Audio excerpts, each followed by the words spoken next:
With the release of Vintage Story 1.18.8, the first version of the boiler room is unexpectedly swiftly obsolete. But rather than admit defeat, I've gone back to the drawing board and come up with a more compact design that does unfortunately have to be built at a hot spring. But if you had hot water in the first place, you know where one is. Hopefully it's not too far from your base, or you're not too established to move. It's a little less convenient, sure, but it works. The design this time around is a 10 by 12 area underground, and above ground, we're just going to encompass a 4 by 4 area of water. There's not much in the way of blocks apart from decorative ones that you're going to want. You will want a bunch of stones, of course, to stone your floor. Materials-wise, the bare minimum that you're going to want is 4 blocks for chiseling, 2 ladders, and 2 trapdoors. Other than that, grab your shovels and your pickaxes and let's get right into it. Okay, first of all, you want to find your geothermal activity zone, aka a hot spring. It doesn't have to be this big. It only needs to have a 4 by 4 area of water at the very least. There's some that I've seen that have a 4 by 3. It could get a bit tricky. Now, the reason we want a 4 by 4 area, it's not for drifters. It's just so that you have the option to put bears in there. Because bears do take up, while their corpses are still only 1 block tall, they take up a little bit more than 1 block of space, width-wise. So having a 2 by 2 area means we can fit pretty much anything that might wander into our little pit trap here. So, let's block off our 4 by 4 area and get this started. Okay, and with that, we want to get rid of the rest of this water, because as we dig down, the gravel that's under it is just going to fall in, and we're going to be boiling ourselves alive.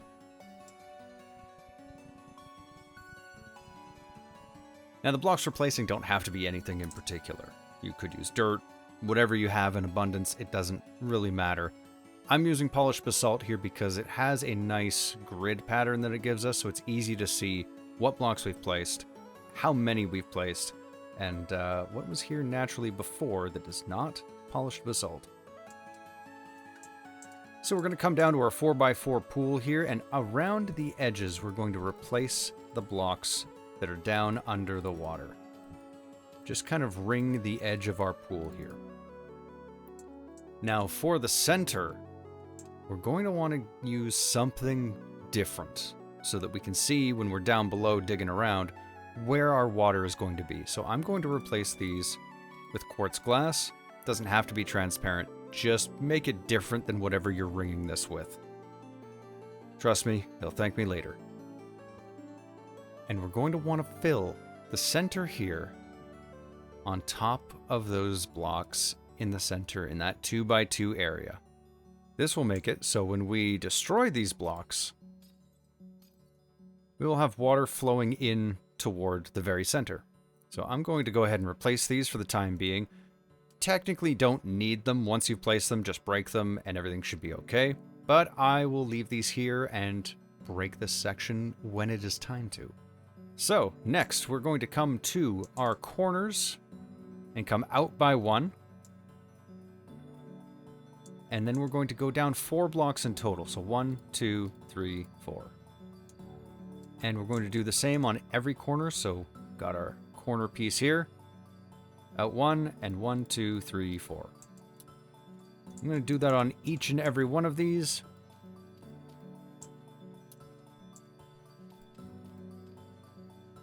And that is going to give us mostly our outline for underneath. So create a ring here and hollow out the whole thing underneath the blocks you've placed. So you're going to have to move, little guy. You're going to die here.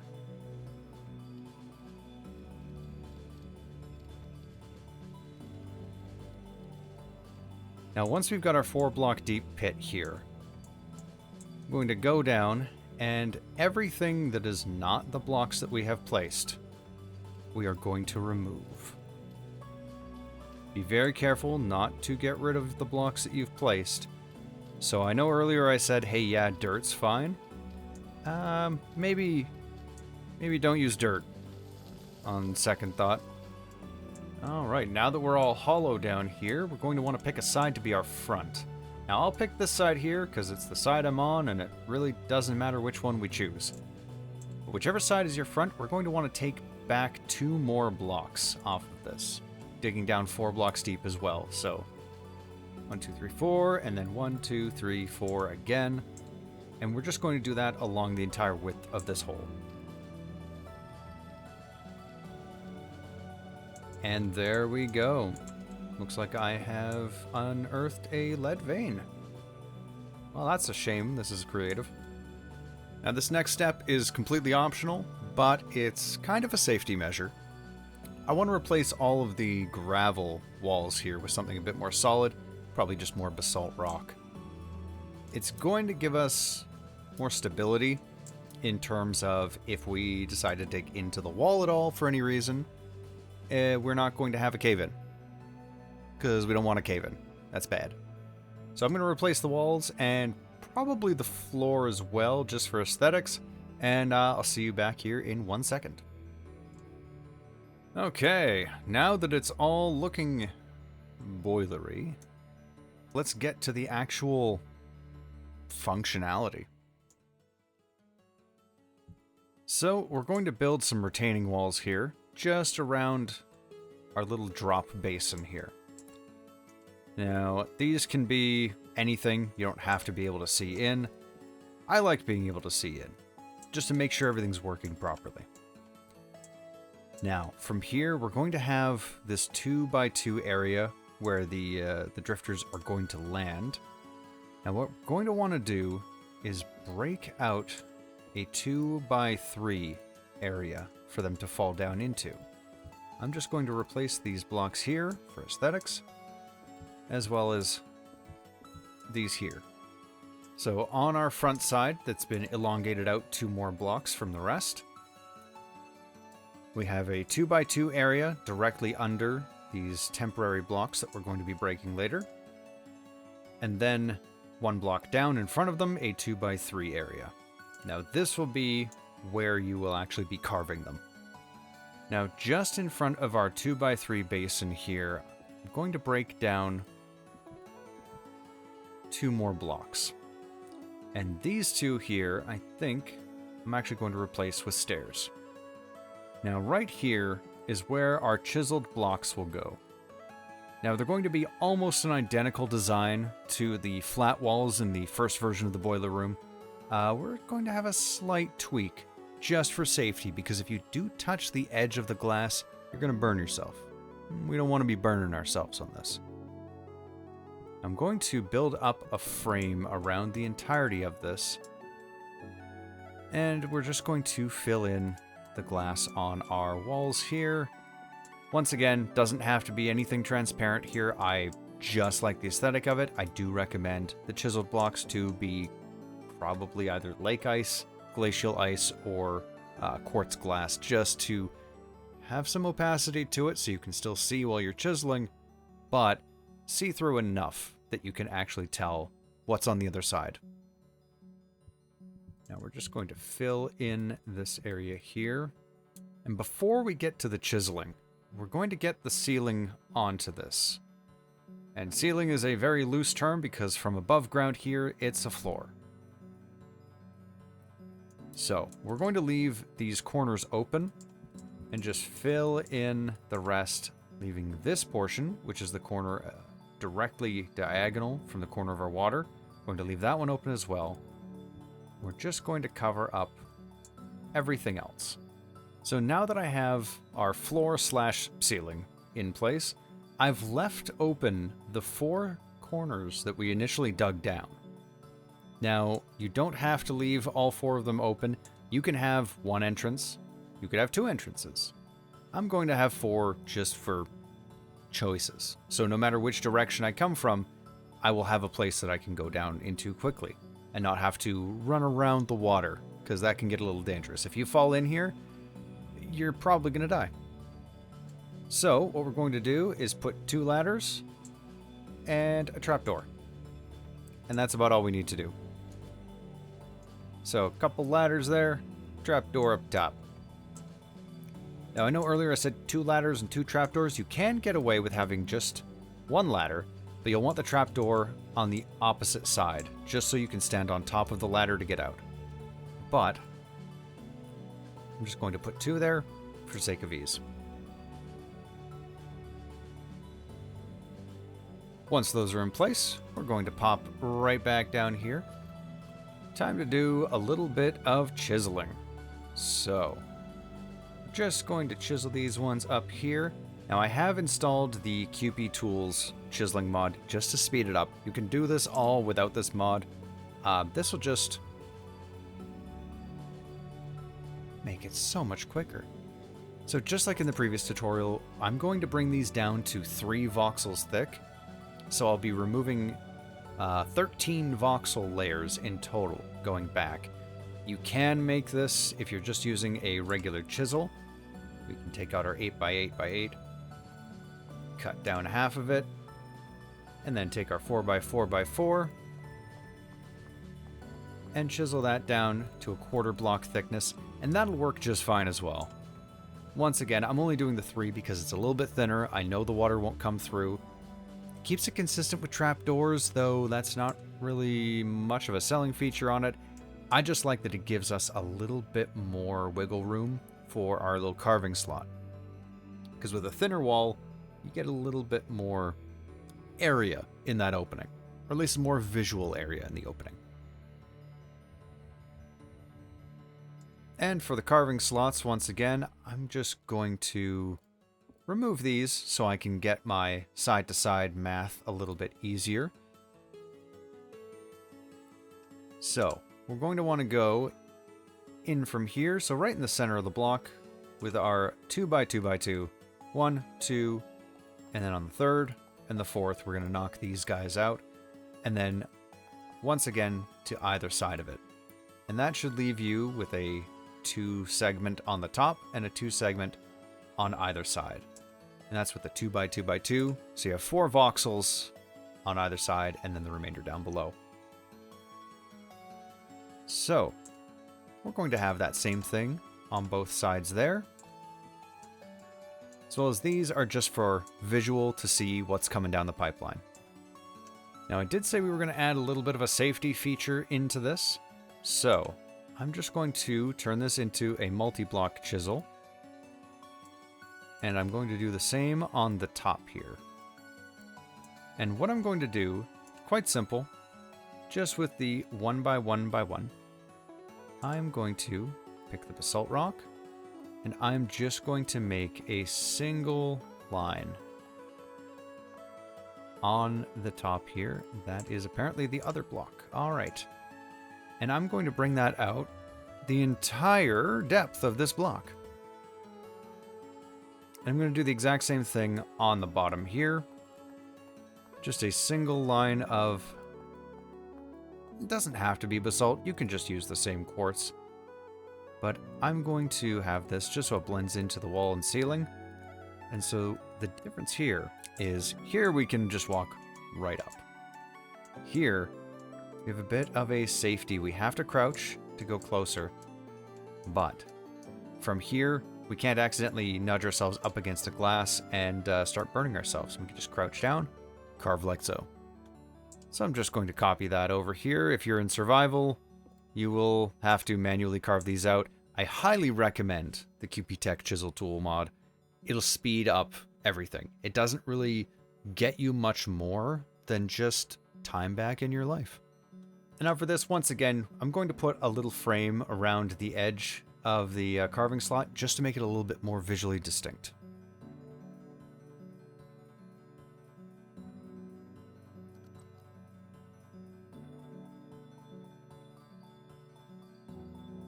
Okay, now that that's all done, one very important step that I forgot to do, I'm just going to break open a wall here. Right here, after our 2x2 initial drop platform, we're just going to want to put 2 fences. Any kind of fence will do. This is our corpse filter. So the living ones cannot get through, but once they die and become 1 block tall, they will slide on down into our carving chamber. I'm just going to close that back up. Okay, with all of the chiseling done, I think it's time to spawn-proof down here and make this place a little bit safer for us. Get everything ready for the final step. So, I'm just going to do a little bit of prettying up here. I'm going to replace these with stairs, and probably just carve out the corners here, just to give us a nice little stairway slope into our carving area. And the rest of the floor here, we're just going to cover with stones. Now, I have been told that if you have higher than a 2-block tall area, doesn't matter if you stoned the floor, there is still a very small chance the drifters could spawn only during a temporal storm. Under normal circumstances, this absolutely does the trick. So I think just for added safety, I am going to bring the ceiling down 1 block. If you don't find that any drifters are spawning in here, great, skip this step. You do you. But I'm going to do that just for safety's sake.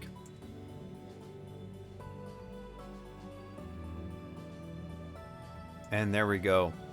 A little bit more cramped in here. Everything's only 2 blocks tall, but that should stop any and all drifter spawning inside the chamber. Apart from in the kill chamber. That's okay in the boiler, but out here, we don't want that. Now we're going to get ourselves a little bit of storage in the corners here, and maybe a couple tool racks here for some extra knives. And there we go, we've got some chests in here for storage, and we have some tool racks. This might be a little bit excessive, but for long-term storage, you may eventually start to fill these up, especially if you get a lot of double-headed drifters coming through here. Now you might be asking, why chests and not trunks? Now, there's probably no actual reason. I just have a hunch, a little bit of a theory that I have not actually tested, so don't quote me on this. But with the mechanics of a trunk where the left-hand side of the block is the actual block and the right hand is just an extension of it, I don't know if that right-hand area would count as an open space or not. So just for safety's sake, as I've been saying with a lot of things in this video, I'm going to use regular chests here just so that I know they are fully encompassing those spaces, and the only open spots have stones. That's also why I put it on here. Can't exactly get rid of the walkway though. Also, don't forget to stone the area you're going to be standing in, or you're going to have a little buddy pop up beside you to help, but he's not going to be carving them, he'll carve you. And once again, as a double layer of protection, I'm going to put trapdoors on the bottom of these ladders as well. Just so if I come down, I'm in a hurry and I forget to close the trapdoor up top, I can at least close this one. So there's 2 layers of protection. There's a lot of things that have to deal with redundancy in here just for keeping ourselves nice and secure in a little bunker. I believe we are on to the last step now. And with everything now in place, I'm going to break these top blocks. You're going to want to remember the orientation of where you put the front, where your carving station is, because from that area, you're going to want to look at these 4 blocks that we've left in the middle here that are stopping the water from going down. And we're going to want to break the 2 farther ones. The order that you break these is very important. That will set the stage for which direction the water flows. If we break these 2 closer ones, down at the bottom, we're going to have water pushing away from our carving slot. Potentially, and that's the last thing we want. So I usually give this about 5 to 10 seconds, just so that the water can flow all the way through. Break these 2, and that should go and follow along with how our water's moving. So, as you can see, the water's coming down here, and it's flowing. Our little fence barrier there will stop anything from falling into the bottom 2 blocks. I know it's hard to see through the glass there, but here, let's just take one of these out here. Yeah, so we got our 2x2 there. The water's flowing down right under our grate into this little 2x2 area here. So this should be able to fit anything that falls in here. Even a bear will actually be able to slide all the way down to your carving spot. Just gonna pop that guy back in place. Now, just before the practical demonstration, I have noticed it got real dark real fast here. So just behind each of these trapdoors here, I am going to... That's exactly what we wanted to avoid. Pop a lantern in there. What's the damage look like up here? I was quick enough to stop that gravel from falling. Ho, ho, ho. Just gonna get a little bit of light in here. And let's see, can I do it twice? Ah ha ha. There we go. That's a little bit better for brightness down here, so we can actually see what we're doing even when we don't have a light source on us. So without further ado, let's get into the test.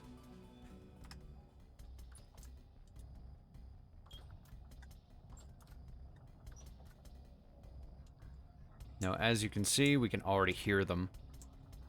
They're already taking damage, they're falling down, they are attracted to us. Because who wouldn't be? Oh, we have another dead hare down here. And as you can see, they're up there, and the second they die, they just slink right on down. So we're just going to carve these guys up. Now, you'll notice, Dead Corrupt Drifter, there's no extra tag on there. So the water is currently, as far as we can tell, not lowering their loot tables. Normally it would say, you know, it's been ravaged by a foul beast or was crushed. You probably won't get much from it. Usually there's some indication on a corpse. If it's killed by something that is going to reduce its loot tables, there's our friends. They're going to be constantly trying to get to us because of these being chiseled, as well as the trapdoors. I believe those cause them to believe that there's an open path to us, and so they'll pathfind. The reason I built a ring around this is so we can run around and lure them above to follow us straight into the water. So this isn't going to guarantee you any better drops than if you were to kill them yourself. You just don't have to waste weapon durability, and you can stay in the safety of your bunker as the drifters come to you and literally cook themselves.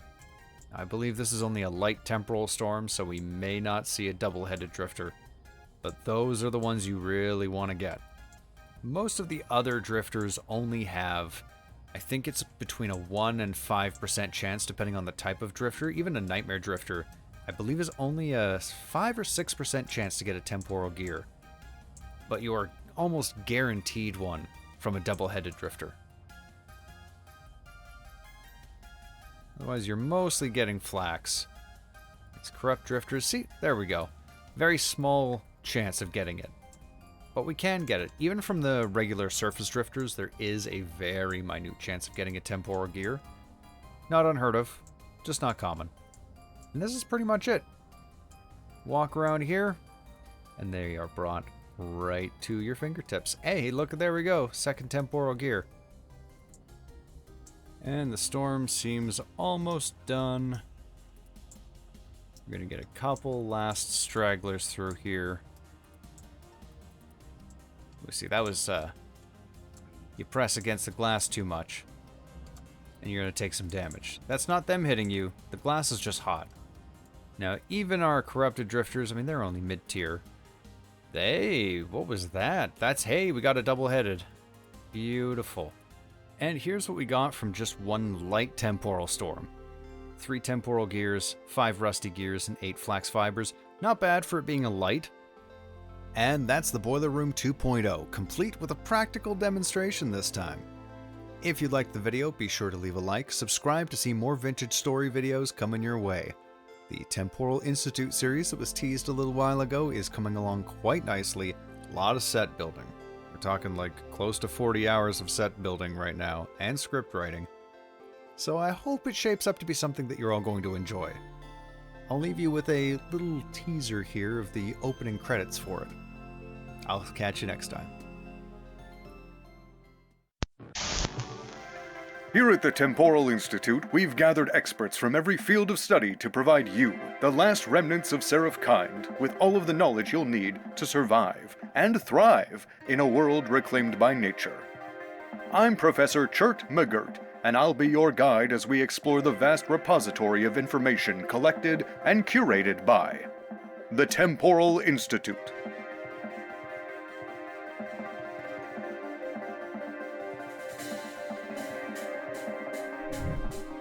Run away.